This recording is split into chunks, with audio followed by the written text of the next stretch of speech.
Hello again, and for today, I am going to be doing a little bit of inside baseball when it comes to this new political term. And this new political term is called maximum impact theory. But before we get into maximum impact theory, I need to do a little housekeeping on the channel. I did get post-blocked for the epic Chinese eating compilation exotic animals video. But that is now on BitChute. That will be in the sources, just under all the articles. So if you're looking at my sources, thank you. And if not, then if you want to see some epic Chinese eating that is totally disgusting, you should go look at my BitChute page, unless you're already here, in which case you're watching it and reveling in disgust. But because of that, I was not able to actually put out commentaries last week. The Bernie Sanders video I did was kind of a test, and due to his success recently, I think I might actually have to start making some quality video memes of him not being the same candidate as he was in 2016, because people are under the assumption that Bernie Sanders is going to fight for you when he did not fight for anyone in fucking 2016 and then took the money that was given to his campaign and gave it to the DNC, and in return he gets 3 houses. So people have not learned their lessons, and as I said in that commentary, it pisses me off, so I'm going to make sure that people are learning their fucking lessons when it comes to Bernie Sanders. But that is not the point of this commentary, and the reason why I want to talk about my political term, that is maximum impact theory, that is something I've been developing since before I had a YouTube channel proper like this one,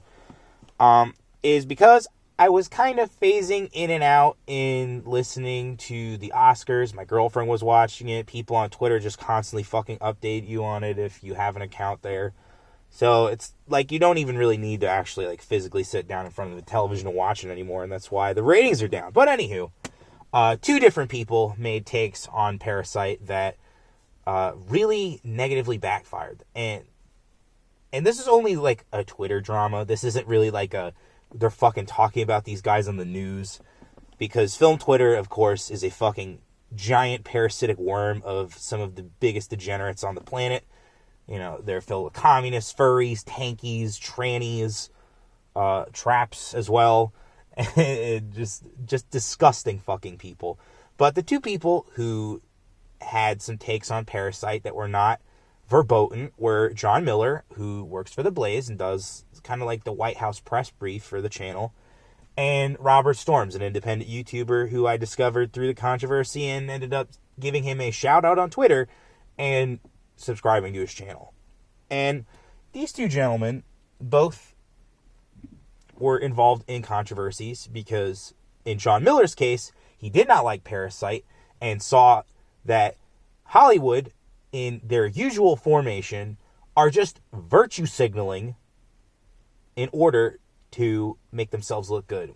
Even though Parasite is an objectively good movie, whatever John Miller says can fuck off right now, because it is an objectively good movie based on many people's standards. But the fact that he didn't like it, and he had a not perfectly phrased tweet on how Parasite was being given awards by these back-patting fucking Hollywood virtue signaling progressives, film Twitter dogpiled on him. And the same thing kind of happened with Robert Storms, except Robert Storms hasn't seen Parasite, and he wanted Joker to win because of the mental health issues that it covered, not the class struggles. Sorry, I'm just really annoyed of people now comparing Parasite to Joker. Film Twitter is just garbage, and again, I really wish I didn't need a Twitter account to fucking promote my YouTube and all of my content.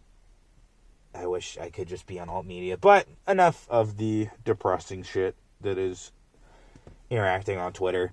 Let's talk about maximum impact theory finally. Let's get into the meat and potatoes of this commentary. So, maximum impact theory, in my definition, states that in order for your content to go viral, you have to know all the signs of a burgeoning topic to go off on in order to have something reach the widest possible audience.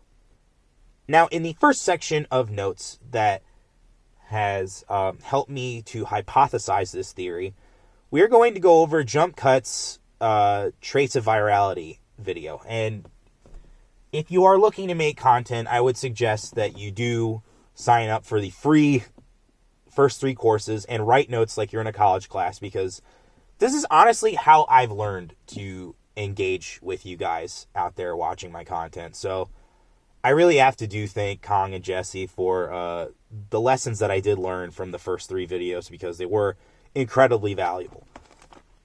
Now, with the traits of virality, you have to, 1, challenge assumptions, which is to shock the viewer's perspective on topics when challenged. And then the viewers will share experiences with people they know.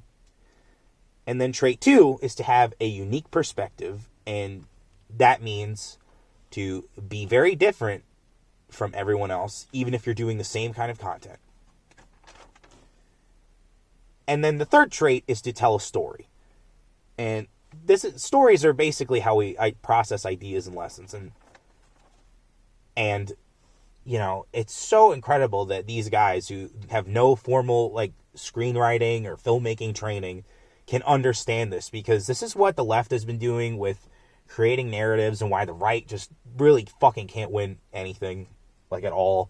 Like, they just refuse to engage with the, you know, kind of narrative-driven political tactics, and are instead just severe autistics with the data. And, you know, it's won over people like me who've become more aware of the data, but you really need to get that narrative, because that's how I got suckered into this shit in the first place. So, with the jump cut traits of virality theory, you have all of these key elements that essentially, if you do enough times, and you build a channel, and it grows and it grows and it grows, then sometimes you'll be making videos that just have maximum impact, that just have all these views, like, right out the gate. And this is the PewDiePie formula, I think, to a T. But the other theory that I would like to cover is the 1,000 True Fans theory. And the 1,000 True Fans theory is essentially this theory that states that if you have 1,000 active viewers of your content, then everything else after that is a cakewalk, and you're pretty much set for life, because those 1,000 people will then go on to share with the next 10,000, or in just exponentially sharing how much they love this content. Even if no one's really engaging with them on sharing the content, you know, whoever clicks through back to YouTube or BitChute is essentially, you know, paying it forward back to you, the content creator, in this case, myself. And with all this, I have learned a lot as far as what I want to do with making content.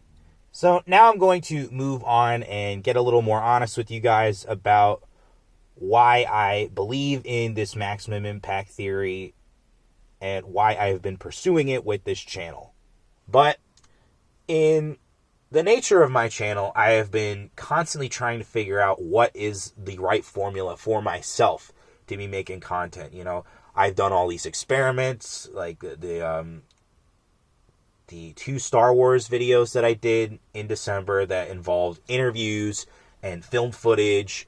And, you know, if I were to present any of that in film school, I would probably be mocked for how terrible the composition is and shit. But it's like, no one gives a fuck about quality on YouTube. They care about if you're making good points, and that's pretty much it.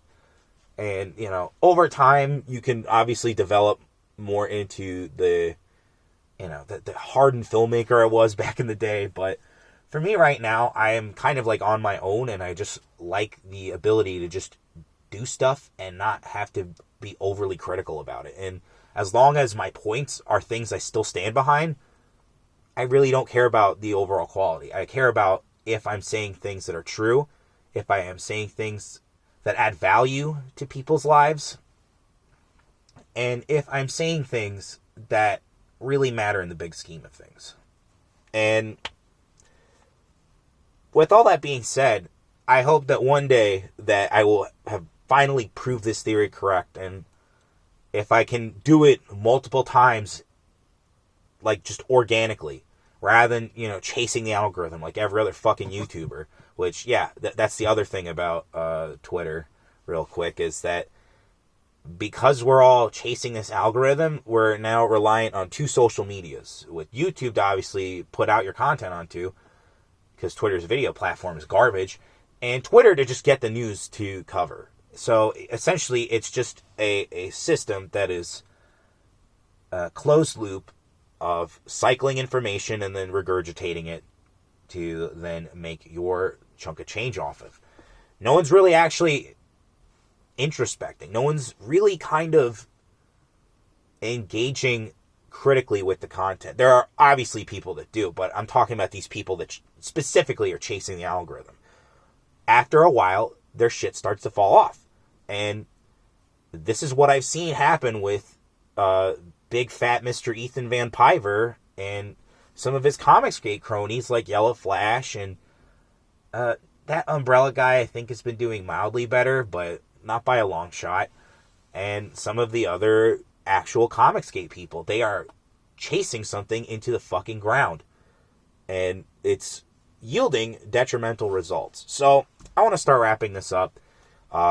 So this is kind of a big think commentary. I know it's a little spacey, but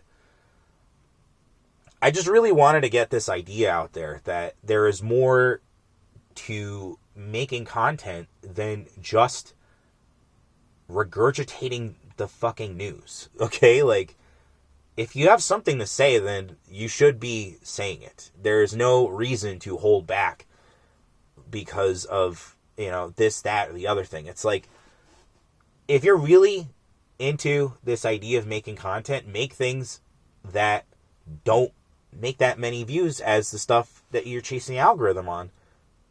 Because once you get, again, those 1,000 true fans, they will be the ones constantly watching that shit. You want to know how I know this? I was that way for a lot of people. I am still that way for Sargon of Akkad, Louis Laveau, Styx Hexenhammer, Tim Pool, Hard Bastard when I can get around to the live streams. And now I'm for like Revenge of the Sis, Red Elephants, America First with Nicholas J. Fuentes, and a couple other people that are escaping me right now. And and I'm also that way for a lot of YouTube channels like World Clash Bullshitters and Midnight's Edge and Doomcock and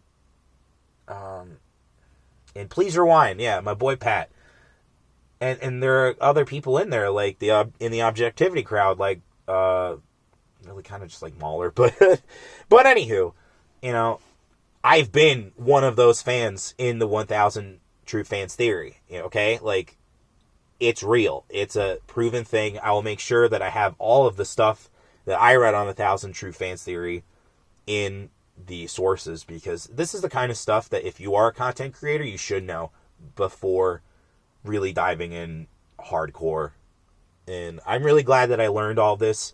And one day, very soon, I hope to prove this maximum impact theory right. So to all my haters, all my enemies, all the losers and retards out there, you better tread lightly, because if I get my 1,000 true fans through the maximum impact theory, there will be no stopping me.